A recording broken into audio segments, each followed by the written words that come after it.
Welcome back guys. तो इस series को आगे बढ़ाते हैं और अपने 7th पार्ट जो इस सीरीज़ का है उसके बारे में बात करते हैं। तो इस सीरीज़ का जो 7th पार्ट है उसका नाम है CSS 3D ट्रांसफॉर्म। ठीक है, तो CSS 3D ट्रांसफॉर्म के बारे में मैं आपको बताऊं तो उससे पहले मैं आपको बता दूं कि इससे पहले मैंने 2D ट्रांसफॉर्म के बारे में वीडियोस बनाई हुई हैं। तो इस सीरीज़ के जो फर्स्ट से लेकर 6 लेक्चर हैं वो सारे 2D ट्रांसफॉर्म के बारे में बताए हुए हैं। तो इनको भी आप जाके पहले से थोड़ा रिवाइज कीजिए, या जिसने नहीं देखा है तो पहली बार देखिए, तो आपको समझ में आएगा कि ये जो मैंने एक्स वाई और जेड यहाँ पे बताए हुए हैं, या जो मैंने यहाँ एक्सेस बनाए हुए हैं एक्स और वाई, उनका कैसे काम होता है और वो कैसे कंट्रीब्यूट करते हैं किसी भी एलिमेंट के स्टेट को चेंज करने में। ठीक है, अब मैं अगर आपको बताता हूँ ये 3D ट्रांसफॉर्म के बारे में, तो यहाँ पर अगर आप देखो तो 2D और 3D में सबसे मेन डिफरेंस क्या होता है कि 2D में हमारे पास एक्स एक्सिस होता है और एक वाई एक्सिस होता है। ठीक है, एक ये इसको आप जैसे भी मर्जी भी चेंज करते हैं, एक्सिस चेंज हो जाते हैं। ठीक है, तो एक्स एक्सिस होता है और वाई एक्सिस होता है, लेकिन 3D वाले में एक जेड एक्सिस भी ऐड हो जाता है।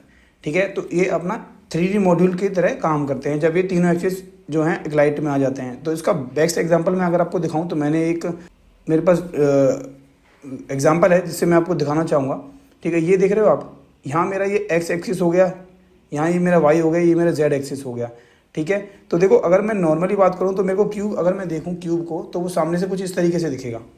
ठीक है, लेकिन अगर मैं उसको मूव करूँगा तो वो मेरे तीनों डायरेक्शन में कुछ ऐसे दिखेगा जो 3D डायग्राम के थ्रू मुझे दिख पा रहा है। यहाँ पे दिख रहा है आप, एक्सिस चेंज हो रहे हैं, वाई हो गया कभी ये, फिर ये एक्स आ गया इधर।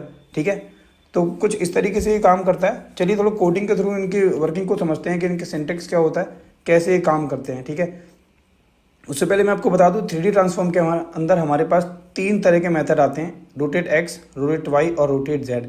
ये कैसे काम करते हैं ये भी आप समझते हैं, बहुत छोटी सी चीज़ है। ठीक है, चलिए शुरू करते हैं। तो मेरे पास क्या है, ये अगर मैं इसको आपको ओपन करके दिखाता हूँ ब्राउज़र में, ये मेरे पुरानी वीडियो का ही है, थोड़ा सा ये ऐसे हमने बना रखा था। ठीक है, अब मुझे क्या करना है, अब मुझे चाहिए 3D जो वर्किंग है वो कैसे होती है। ठीक, तो मैं यहाँ पर ट्रांसफॉर्म हमारा ऐसे कैसा ही रहेगा, हम यहाँ पे लिखेंगे रोटेट एक्स और यहाँ कर देते हैं 45 डिग्री। ये DEG का मतलब दोस्तों डिग्री होता है। ठीक है, अब मैं इसको जाकर रिफ्रेश मारता हूँ तो मेरा यहाँ पर आपको थोड़ा सा डिफरेंस समझ नहीं आएगा कि क्या हो रहा है, लेकिन मैं इसमें इंस्पेक्ट करके आपको दिखाता हूँ कि कैसे वर्क कर रहा है, क्योंकि जो हमारा ब्राउज़र होता है वो 2D फ्रेम ही दिखा पाएगा।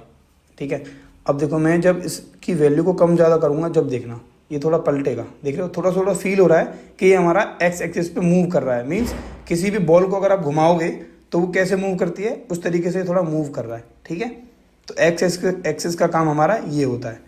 अब दूसरी चीज़ हम यहीं पे अगर देखना चाहें वाई एक्सिस पे कैसे काम होता है, वाई एक्सिस पे मैं यहाँ पर एक्स को वाई कर देता हूँ और इसको फिर रिफ्रेश करता हूँ, तो ये अभी जो हमारा था वो टॉप टू बॉटम मूव कर रहा था। Top to bottom means top to bottom ये रोटेट कर रहा था, लेकिन अब क्या होगा, ये लेफ़्ट टू राइट रोटेट करेगा।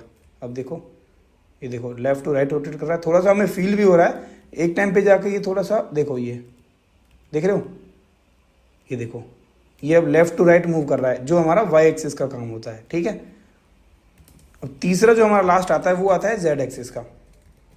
जेड एक्सिस क्या करेगा, वो इसको पूरा ऐसे रोटेट करेगा। अब इसको दिखाता हूँ मैं आपको एग्जांपल के थ्रू। मैं इसको अगर रिफ़्रेश करता हूँ और यहाँ पर मैं इसकी वैल्यू को चेंज, देख रहे हो ये मेरा पूरा जेड एक्सिस पे काम कर रहा है। ठीक है, यही था दोस्तों ये छोटी सी वीडियो में जो मैं आपको बताना चाहता था। इससे आगे जो वीडियोस आएंगी उसमें हम लोग एनिमेशन के बारे में पढ़ेंगे। एनिमेशन दोस्तों बहुत इंपॉर्टेंट है आज के जो डेवलपर के लिए। ठीक है, तो उस वीडियो को जब भी मैं अपडेट करूँ तो आपको पता लग जाए, तो उसके लिए प्लीज़ सब्सक्राइब कर लो चैनल को, ताकि आपको पता लग जाए कि कोई अपडेट हुई है या कोई नई वीडियो मैंने अपडेट की है। ठीक है, thank you so much for watching.